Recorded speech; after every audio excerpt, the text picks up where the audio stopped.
नमस्कार दोस्तों, सबसे पहले आप सभी को हैप्पी होली। ईश्वर करे आप सभी की ज़िंदगी ऐसे ही रंगों भरी खुशियों से भरी रहे। बात करते हैं स्लो एनर्जी की। तो आज के इस वीडियो में हम कुछ इम्पोर्टेंट पॉइंट्स हैं उसको समझने वाले हैं, जो खबर निकल कर आ रही है उसको भी जानने वाले हैं, आपके कुछ डाउट्स हैं उसको हम यहाँ पर क्लियर करने वाले हैं। सबसे पहला जो क्वेश्चन निकल कर आ रहा है, आप लोगों की तरफ से काफ़ी बार पूछा गया कि किस लेवल पर बाइंग की जाए, कौन सा लेवल सही रहेगा और कितनी गिरावट हो सकती है, कब से तेजी आएगी। तो सारा कुछ हम इस एक वीडियो में 7 से 8 मिनट के अंदर समझने वाले हैं, कवर करने वाले हैं। रिक्वेस्ट एक ही रहेगी, यदि आप फर्स्ट टाइम विजिट कर रहे हैं तो चैनल को सब्सक्राइब कर सकते हैं। जबरदस्त जेन्युइन कंटेंट सबसे पहले आपको नोटिफिकेशन के द्वारा मिल जाएंगे।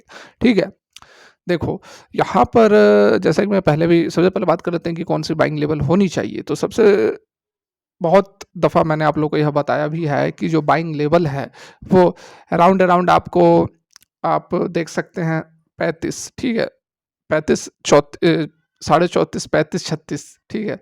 मतलब नीचे की तरफ आप बहुत अगर सेफ साइड में रहना चाहते हैं तो ये हमारा 34.5 का लेवल रहेगा, ठीक है। यहाँ से बहुत बड़ी नीचे की गिरावट होना काफ़ी मुश्किल है। अब ऐसा मैं क्यों कह रहा हूँ, क्योंकि आप देखो ये पूरा का पूरा इसने काफ़ी 1.5-2 महीने का समय इस रेंज के अंदर बिताया हुआ है, ठीक है। इस रेंज के अंदर इसने पूरे के पूरे 1.5-2 महीने बिताया हुआ है। जिन लोगों ने भी इन लेवल्स पर बाइंग की थी, ठीक है, इन लेवल्स पर मतलब कि जब से रैली शुरू हुई थी ₹8 से लेकर आप कह लो ₹40 तक की यह रैली बनी, उसके बाद लोगों ने प्रॉफिट बुकिंग की। इस लेवल पर प्रॉफिट बुकिंग हुई। इतनी बड़ी रैली आने के बाद भी जो प्रॉफिट बुकिंग हुई उसमें बहुत बड़ी गिरावट नीचे की तरफ हमें नहीं देखने को मिली। इसका मतलब क्या हुआ कि लोग जो है प्रॉफिट भी बुक कर रहे थे, नए माल भी खरीद रहे थे, प्रॉफिट भी बुकिंग हो रही थी, नए इन्वेस्टर्स, नए ट्रेडर एंट्री भी ले रहे थे। तो जब इतनी बड़ी रैली के बाद जो प्रॉफिट बुकिंग हुई तो ये स्टॉक करेक्ट नहीं हुआ, यानी कि बहुत ही अच्छा यहाँ पर एक सपोर्ट बन रहा है। तो इसी लेवल पर फिर से यह स्टॉक हमें नज़र आ रहा है। तो यदि आप बहुत ज़्यादा सेफ साइड में रहना चाहते हैं तो आप ये जो है, जहाँ से 2 दफ़ा इसने सपोर्ट लेकर ऊपर की ओर रैली दिखाई थी, ये ग्रीन वाली कैंडल का बेस ले लो या फिर इस ग्रीन वाली कैंडल का बेस ले लो। तो यहाँ आपको 34.5 के आसपास का जो है एक लेवल दिखेगा। तो मुझे जहाँ तक लगता है कि यदि आप एंट्री लेना चाहते हैं तो ये जो करंट अभी 37.535 है, तो 1-2 रुपए इस नीचे की तरफ गिरावट हो सकती है। यदि और गिरावट होगी तो इससे बहुत ज़्यादा बड़ी गिरावट होने की संभावनाएँ काफ़ी कम नज़र आ रही है। तो मुझे जहाँ तक लगता है कि इन लेवल्स पर एंट्री ली जा सकती है और यहाँ से एंट्री लेने के बाद आपको ऊपर की ओर अच्छी खासी एक मूवमेंट देखने को मिल सकती है, ठीक है। तो ये तो बात हो गई किस लेवल पर एंट्री ली जाए। दूसरी जो सवाल निकल कर आ रहा है, जो क्वेश्चन निकल कर आ रही है वो है कि स्टॉक के अंदर तेजी कब आएगी। तो यहाँ पर देखिए मैं आपको बता देना चाहूँगा, स्टॉक के अंदर तेजी आएगी। अब इसके जो क्वार्टर 4 के नतीजे आएँगे, बहुत कुछ उस पर डिपेंड करता है। बहुत ही जल्दी इसके क्वार्टर 4 के नंबर भी आ जाएँगे और मुझे जहाँ तक लगता है कि उससे पहले स्टॉक जो है वो कंसोलिडेट करता हुआ नज़र आ सकता है और क्वार्टर 4 के जो इसके नतीजे आएँगे वो काफ़ी अच्छे आ सकते हैं। क्यों?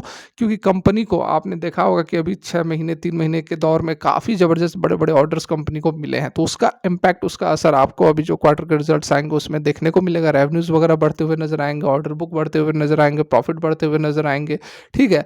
तो तब तक हो सकता है कि स्टॉक जो है वो कंसोलिडेट करे और उसके बाद क्वार्टर के नतीजे आने के बाद स्टॉक के अंदर फिर से एक अच्छी खासी तेज़ी बन सकती है या फिर कंपनी को बड़े ऑर्डर्स मिले। तो ये 2 पॉसिबिलिटीज़ हैं, लेकिन बड़े ऑर्डर भी मिलते हैं कंपनी को तो उसके बाद कंपनी जो है स्टॉक के अंदर 1 आध दिन हमें अपर सर्किट लगता है, 1-2 दिन बहुत लगा तो 1-2 दिन लग गया और उसके बाद स्टॉक फिर से रेंगने लगता है। तो मोस्ट प्रोबेबली यही चांसेस है कि इसके जो क्वार्टर के नतीजे आएँगे उसके बाद स्टॉक जो है एक अच्छी खासी तेज़ी हमें दिखा सकता है, ठीक है? ये तो हो गए आपके सवाल के जवाब। और कुछ यदि आपके डाउट्स हो तो आप कमेंट करें, मैं कोशिश करूँगा वीडियोज़ में कवर करने की। अब खबर की बात कर लेते हैं, कौन-सी जो खबर निकल कर आ रही है जो कि यहाँ पर अच्छी है, अच्छी खबर है, काफ़ी पॉजिटिव अपडेट है सुज़लोन एनर्जी के लिए, आइए देखते हैं।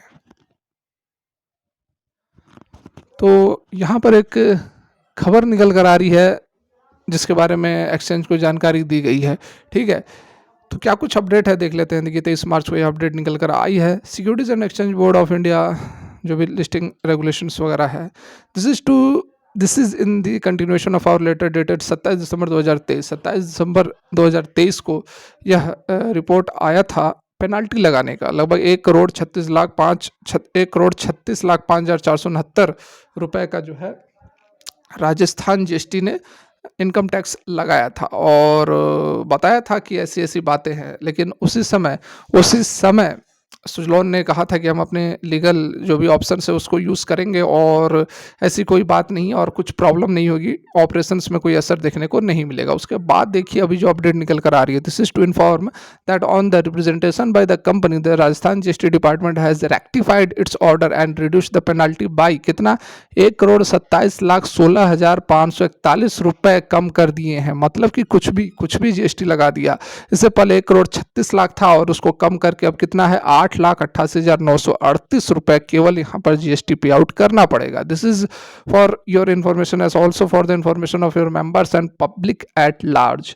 ठीक है, तो अच्छी खबर है, काफ़ी यहाँ पर पॉजिटिव अपडेट हम इसे कह सकते हैं क्योंकि बहुत ही बड़ा एक पेनाल्टी था सुजलॉन एनर्जी के ऊपर और पेनाल्टी से भी बड़ी बात थी कि चोरी, टैक्स चोरी की बातें निकल कर आ सकती थी। इस तरह की ऑब्लिगेशंस एलिगेशंस लगाई जा सकती थी कि कुछ ना कुछ यहाँ पर ठीक काम नहीं चल रहा है, कुछ ना कुछ चोरी करने की का प्रयास किया जा रहा है, टैक्स चोरी करने का प्रयास किया जा रहा है और भी कुछ हो सकते हैं, फ्रॉड हो सकते हैं कंपनी के अंदर। तो इस तरह की कयास फिर लगाए जा सकते हैं, कहने वाले तो कुछ भी कहते हैं, लेकिन इस तरह की कोई बात नहीं है। सुजलॉन एनर्जी का मैनेजमेंट काफ़ी नीट एंड क्लीन है और ये अब इस स्टेटमेंट से भी पता चल रहा है। डेफिनेटली यहाँ पर जैसा कि मैंने आपको बताया, थोड़ा आप होल्ड करें, थोड़ा आप वेट करें, आपको अच्छा खासा रिटर्न मिलेगा। आप येस बैंक का एग्जांपल देख लो, येस बैंक तो 5 साल से कुछ नहीं दिया, लेकिन जब भागता है तो मतलब 3 दिन के अंदर 40% की तेजी, तो उसके अंदर भी लोग वेट कर रहे हैं, होल्ड कर रहे हैं। सुजलॉन एनर्जी तो कुछ भी नहीं, सुजलॉन एनर्जी ने तो भी अभी आप 1 साल का रिटर्न उठाकर देख लो, 5 गुना 4 गुना रिटर्न अभी भी यह दे रहा है। तो बिल्कुल भी इसमें निराश होने वाली बात नहीं है। आप होल्ड करो, वेट करो, बढ़िया स्टॉक है, थोड़ा समय ले रहा है, अपना वैल्यूएशन को जस्टिफाई कर लेगा, उसके बाद ज़बरदस्त तरीके से फिर से भागेगा। फिलहाल की वीडियो यहीं तक अच्छी लगी हो तो मोटिवेट कर सकते हैं, लाइक कर सकते हैं, चैनल को सब्सक्राइब कर सकते हैं। Thanks for watching, have a great day.